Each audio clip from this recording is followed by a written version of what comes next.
go to PowerPoint.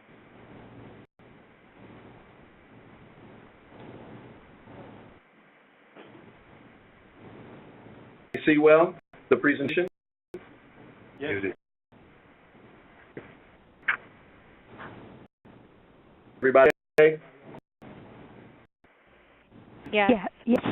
Okay, ready to begin. Excellent.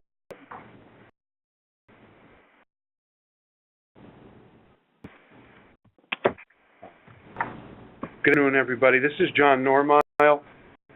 I'm the Assistant Director of the Intergovernmental Relations Unit and Procurement Services here at OGS.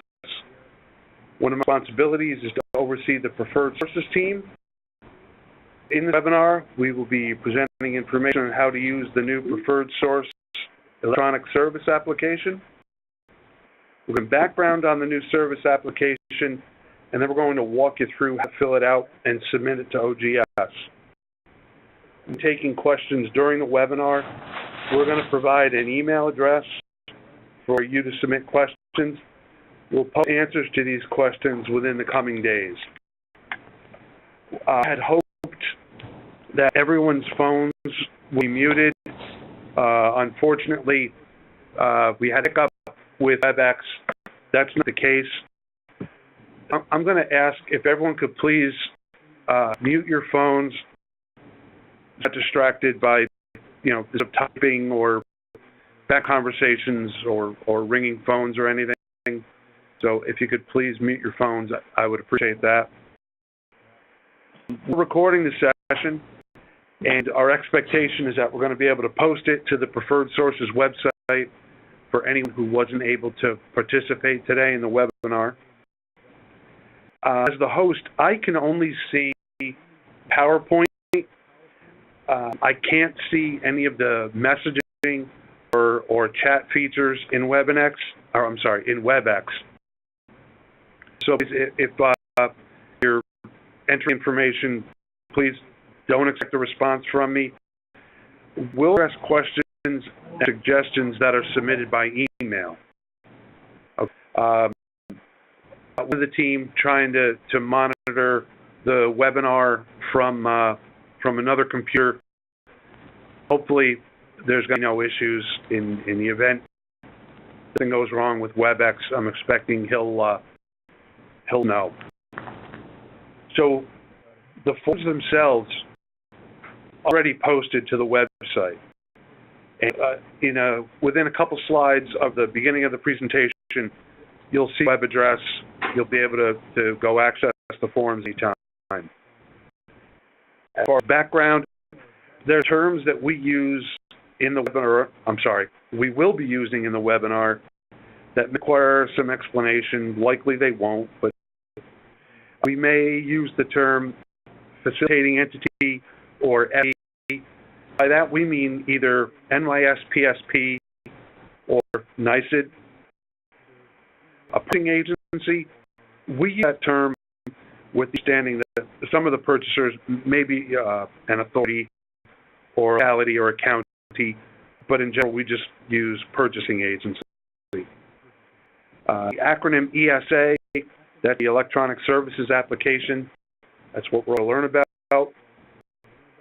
The term oversight agency for NYSED, oversight agency is the New York State Education Department. For SPSP, it's the Office of Children and Family Services, pardon me. Now, in presentation, we're going to use the term emergency services, not to denote crisis response or remediation services. It's a general term that refers to unskilled services when a preferred source has to respond within a given time frame. An example might be emergency janitorial services after a pipe backs up. Cleaners aren't on site, but purchasing agency wants the area cleaned up as soon as possible. So applications might include a rate for unscheduled but prearranged services, and another example might be these emergency services, unscheduled with the understanding going in that it may happen. So thank all of you for your patience and proceed.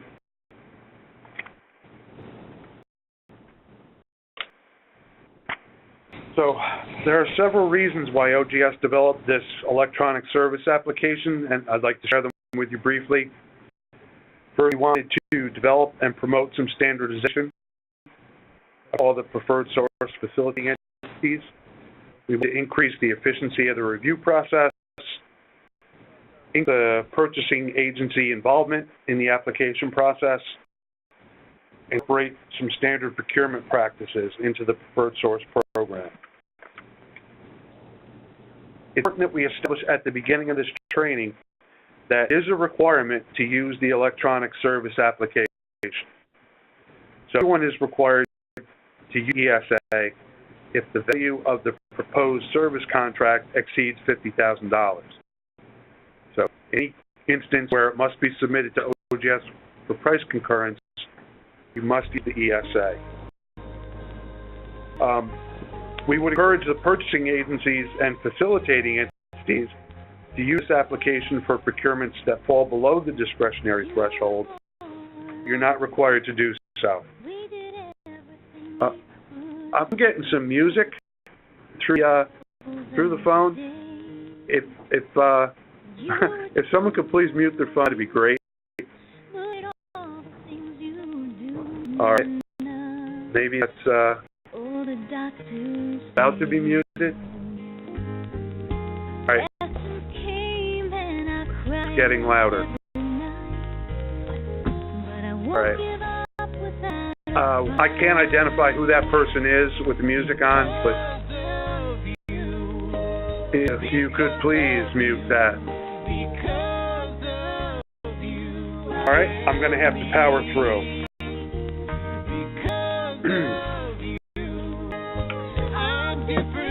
So where can you find the ESA? All right.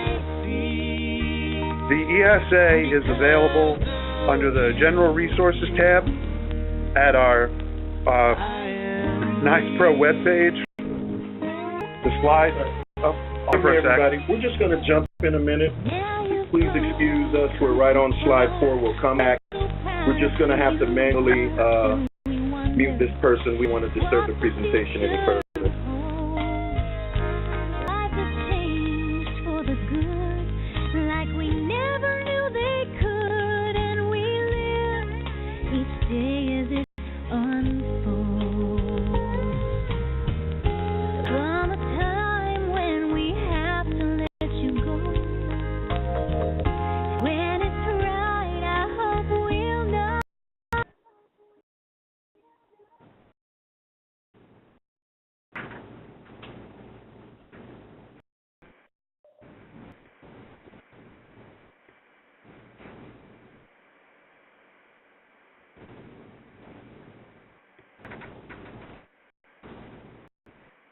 Hello? Oh, yeah. We were fortunately able to hold music. I have to apologize. We're on slide 4. We want to show everyone web pages where they could access the forms. They're posted.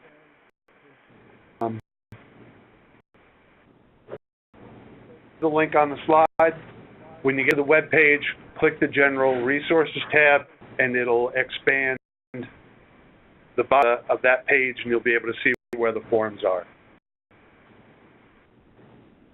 Okay.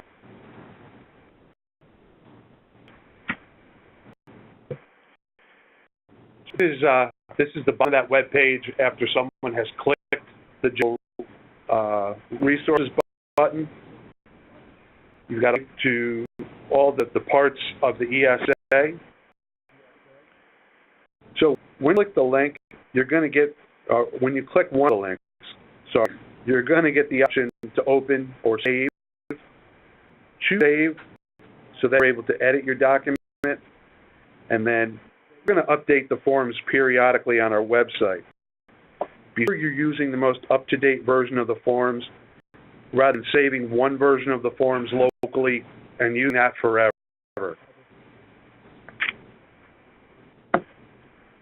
Okay, now I'd like to discuss what is included in the new electronic service application. The overview has the instructions sections and an index of the required documents. Includes the submission process summary. 1, the agency application for preferred service. That's to be completed by the purchaser. It includes project information, the requested AD market data, proposed contract terms, scope of work, work location, provision information, any special requirements. Also has an agent attestation. Is the preferred source facilitating entity service application. Part of the facilitating entity's proposal to the purchasing agency. It includes vendor information, details about how the service will be performed, the proposed pricing, and any special requirements. 3 is the preferred source service cost summary. It includes all the costs associated with wages and benefits, insurance, equipment and supplies, transportation, overhead, facilitating entity fees, etc. Now, Form 2 and 3 are proposal based on the statement of work that's defined in Form 1. Form 4, the agency proposal acceptance, and that the agency's concurrence with the preferred source's proposal. These 5 documents, along with supporting documentation, create an application package that is ready to submit to OGS. Other documents may be provided by the preferred source or the facilitating entity. That, for example, the application letter to OGS, a market comparison, and VR, if applicable, prevailing wage schedule, if that's applicable, and prior contract approval letter, if there was one. Now, for those of you not familiar with it, the SVR is part of a vendor responsibility certification oversight agency. In this case, it's application involving a corporate partner with ICID management. General NYSPSP doesn't use corporate partners, so we have a version of their SVR.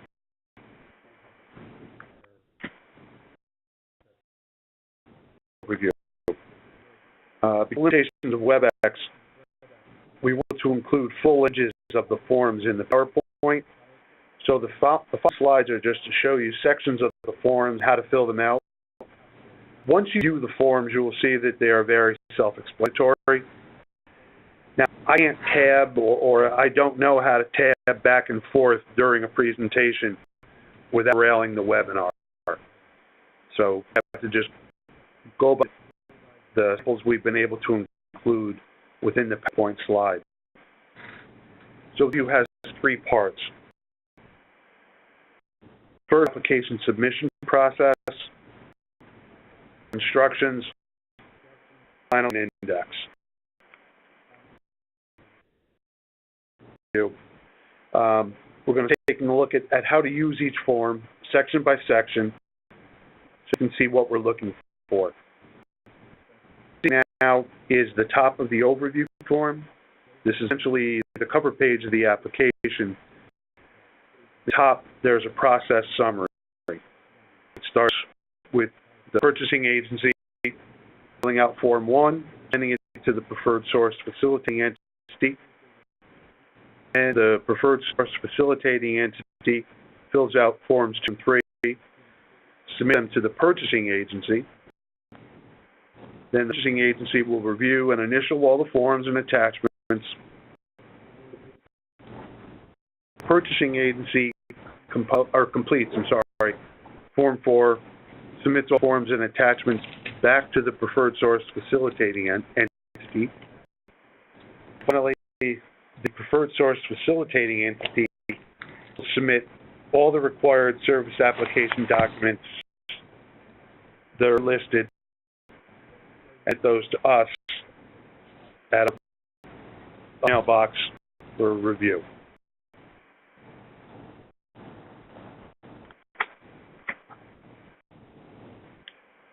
The overview also includes instructions for submission of a complete application, points that must be adhered to in order to have a complete application. For completeness, required documents found in the list must be completed prior to submission to OGS. All required documents found in the list must be official when submitted to OGS. Signatures from the preferred source facilitating entity, preferred member of the corporate partner if applicable, and purchasing agency must be included where indicated.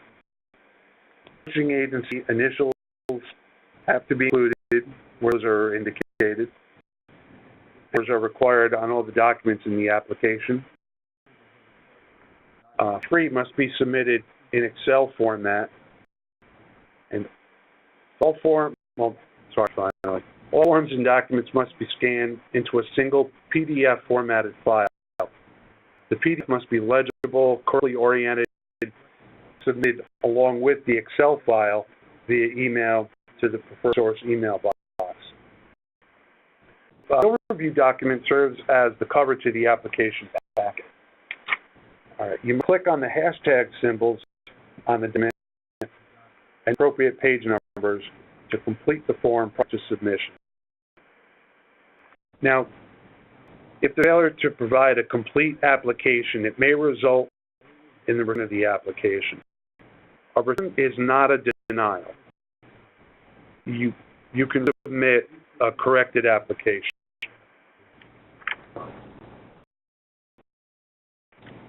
The overview also has an index of documents required for submission of a complete application. We'll go over all the documents in detail during the webinar. You can see the first document is the overview. The second document is the preferred source facilitating entity application cover letter to OGS. This is the same document that NYSED and NYSPSP have been sending that contains basic high-level information about the proposed engagement.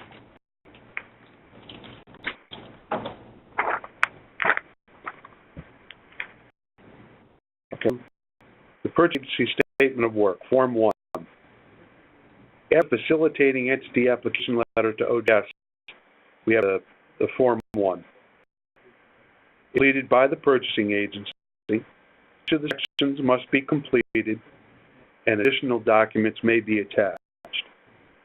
At the top of Form 1 is the project information section. The purchasing agency will fill this information out.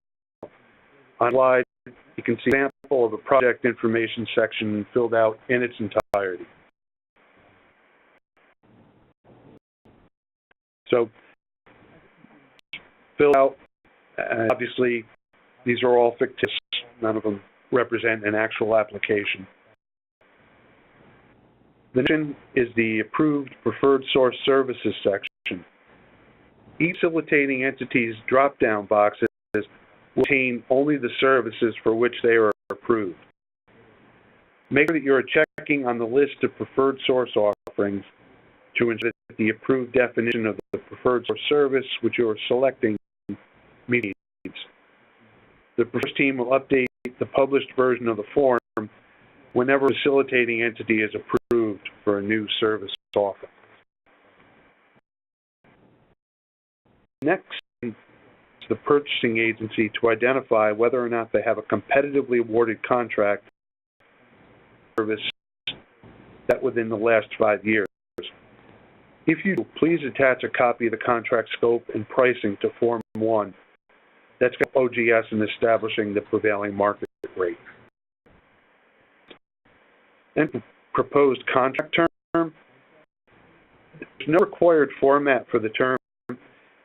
It could be strictly defined as in 2017 through July 31st, 2018.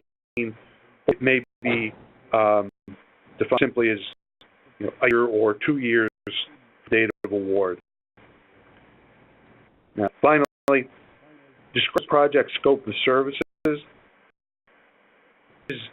is too long. That text box will expand under scope of work. But if you have a supplemental document, you can attach it to the end of Form 1. Finally, in regard to work locations, enter the work location, include complete mailing address. If this is subject to Article 9 prevailing wage requirements, that would be janitor services or grounds maintenance. On the left, you can request an appropriate PRC number and just enter that when you enter that in the text box. If your service includes any special requirements, for example, those emergency services we talked about, or maybe our background checks that are required, enter them here in this text box. And the attestation. The attestation is completed by the purchasing agency. We're asking for the authorized signatory to sign and attest to the 3 bullet points down up at the top. At the bottom are some notes and some reminders about the process. Make sure Form 1 is complete and signed before sending it to the facilitating entity.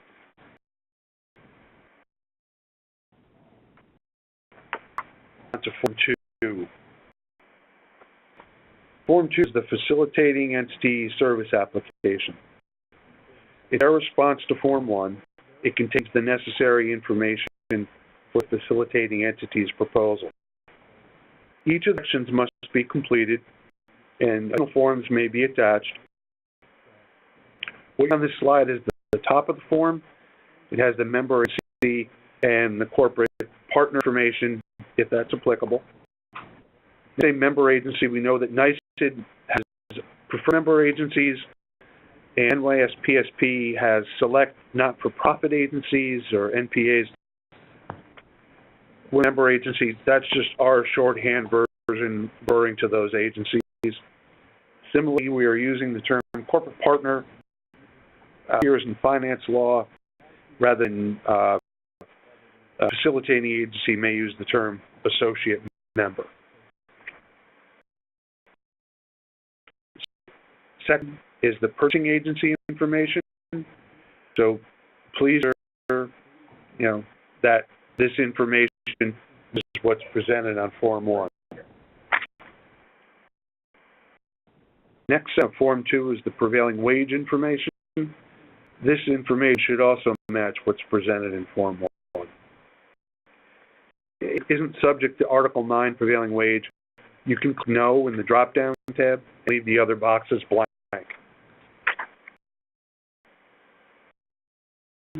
Using the approved preferred source service. Ideally, this section will match Form 1, but the facilitating entity may need to check different or additional services than the purchasing agency did in Form 1, and based on the scope of services and approved service definitions that the facilitating entity will be familiar with. One example might be if purchasing agency simply janitorial, but the work also contains snow removal services. Facilitating entity have to check janitorial and snow removal services. Another example might be if the purchasing agency checks data imaging, but the scope work also contains microfilm conversion. The facilitating agency will know enough to check both services. The facilitating entity should provide a narrative of the daily tasks, the staffing plan, the equipment or supplies, or maybe cleaning products, division levels, etc. Everything required to render complete services. If this is data imaging, for example, describe how long it will take to do the job, where will the documents be stored, what quality control procedure involved, maybe what a number of index fields, etc. Now in this section, list job titles and descriptions for the project. If the has documents prepared for the information, they can attach them. Make sure you include see attached in the section to assist OES in the review process. Please put an estimated timeline and work schedule for the completion of services. An example would be if you plan to scan 1 million images, how long is the project going to take you to complete? What stages within the project? For example, pickup and scanning, and then quality assurance, and delivery or perhaps destruction of the originals, and then the delivery of the electronic files, etc. So list the work locations with complete mailing addresses, and the proposed contract term, and ensure consistency with Form 1.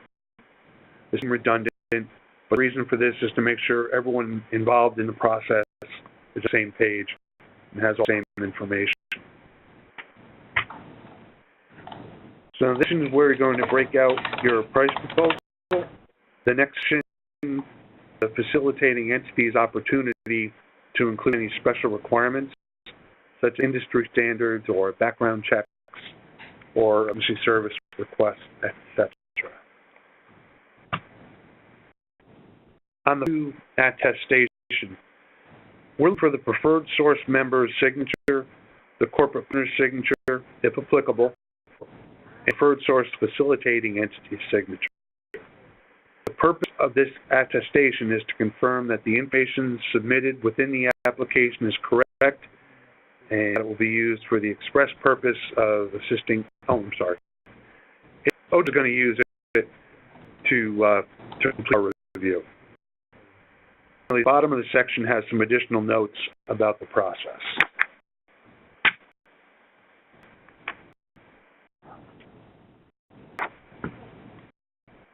Next, Form 3. Form 3, the service cost summary. This will contain all the components that make up the final cost of the service. It is to be completed and signed by the facilitating entity. It must be submitted in PDF form, also in Excel format for the purchasing agency to review and see all the final costs, and then in the final submission to OGS. Additional rows and formulas may be inserted as needed. The first form will have the project information, and that's consistent with Forms 1 and 2. The information will repeat at the top of each page when you print this form out or export it to PDF. This information also links to the other tabs that are located at the bottom of the workbook. Direct labor information section. The facilitating entity will fill the disabled or blind direct labor and non-disabled direct labor information by job title, number of employees, total hours, and also their wage information.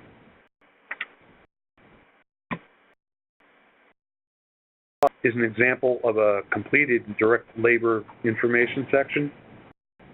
Note the number of hours column is the total hours for all employees. In the example above, the porters or janitors 10,000 hours as a whole.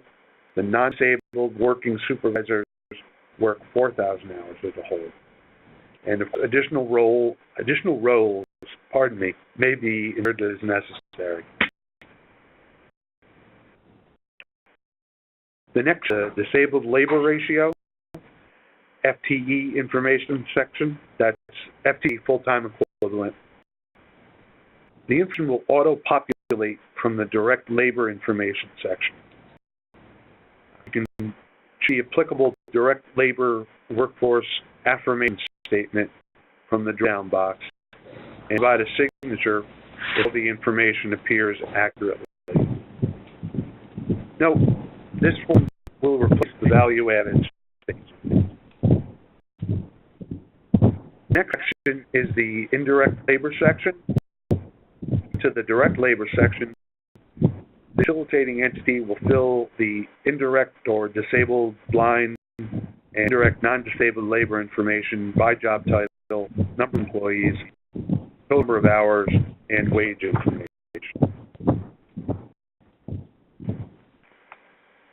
This is an example of a completed indirect labor information section. Note the wages from the direct labor information section will automatically be carried down to fill the total all wages box. benefits section.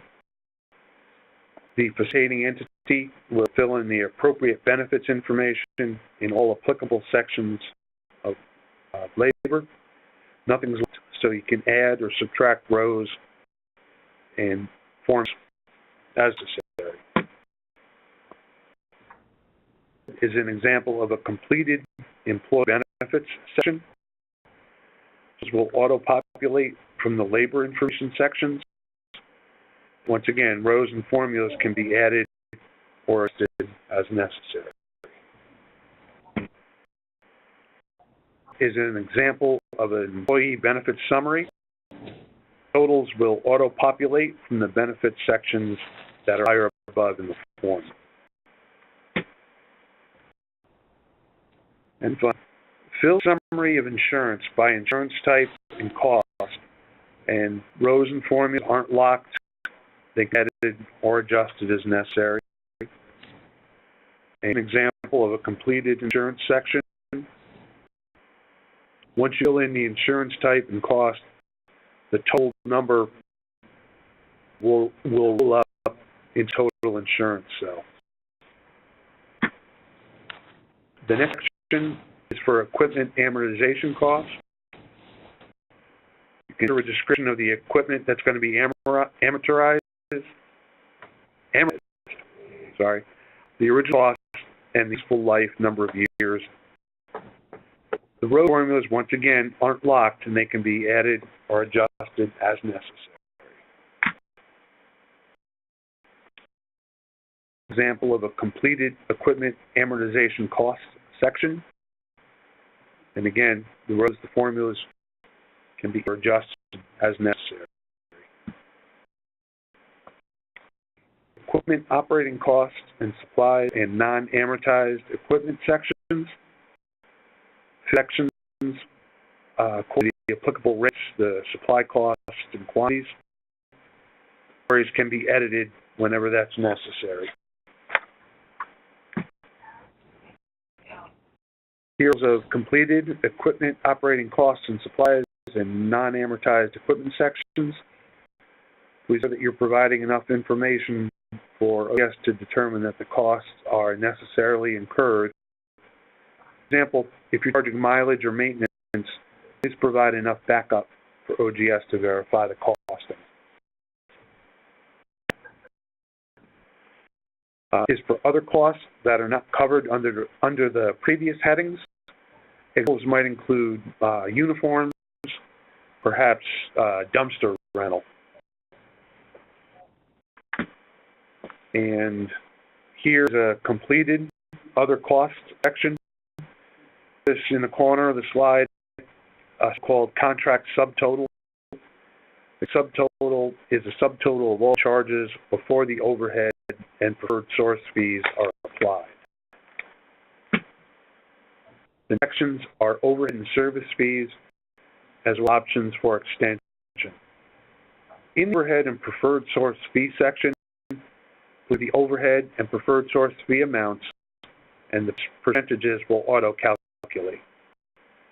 Sections for the initial contract term, options for extensions, and cost escalator, if that's applicable.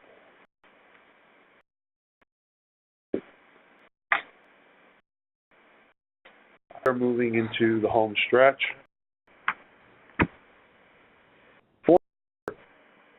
In Form 4, the purchasing agency signifies their acceptance of the source service application. Essentially, this will replace the price concurrence that agencies currently sign when they accept the price proposed by the preferred source. On the form, the purchasing agency attests to the 4 numbered points and that have read and initialed each page of the service application, an agreement with the scope of work therein, prices contained therein, and all their material terms.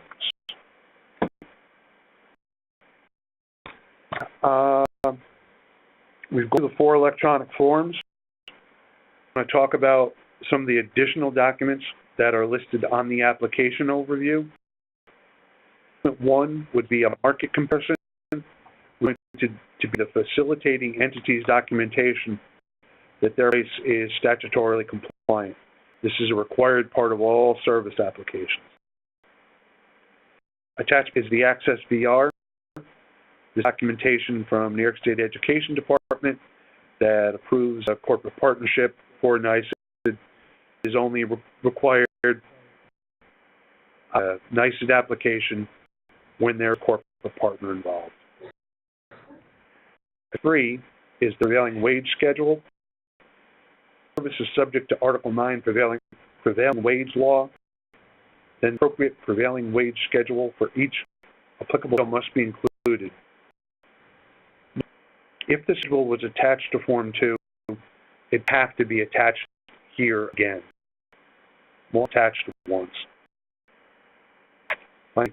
Attachment 4, the product contract approval letter. So if an application is being submitted to a prior contract that had already received OGS price approval, that approval letter should be attached to the application. It's in our research.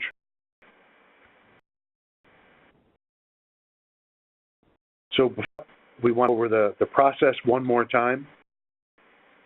At the first, the agency fills out Form 1 and to the preferred source facilitating entity, or the purchasing agency send it to both facilitating entities if it's a service that both are approved to provide.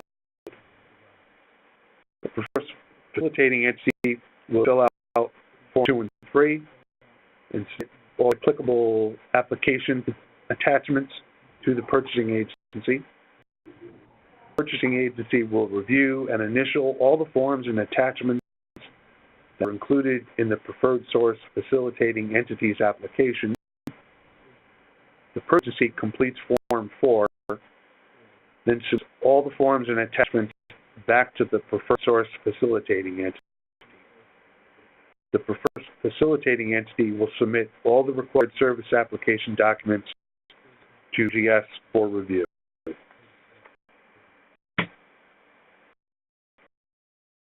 This is where you can get more information about the process. The links for the versions of the application, the ESA, is available there at the first bullet. The preferred source offerings, guidelines, and the state procurement guidelines. Before we began the webinar, we requested to have our PowerPoint published at that webpage as well. So if anyone missed it, they'll be back to either the PowerPoint, hopefully to the electronic version of this webinar once we can get this posted. And now, finally, I'm going to ask you to submit any of your questions to the preferred source mailbox. Will all the questions that we receive provide answers at the page? So, email those responses to facilitating entities so that they have them and they can push them out to their members, to any of the agencies that have reached out to them. We're going to ask that you remember the forms that make up the ESA. Those are going to be living documents. We're going to continue to evaluate them with an eye to improving them. Look forward to your questions. Thank you for your patience. Remember, don't leave the application documents really and keep losing notes. Whenever you're going to submit a new application, please go to the website and download the most up-to-date versions. You want to keep improving them. A simple example would be if one of the facilitating entities is approved to provide a service, we'll update the down list of services within the application forms. All I have, I appreciate everyone's patience with the technical difficulties. Please keep an eye on the website, and we look forward to getting all of your questions by email. Thank you all. That's all I have. We're going to try to stop the recording at this point, see if we can pull that off. All right. Thank you.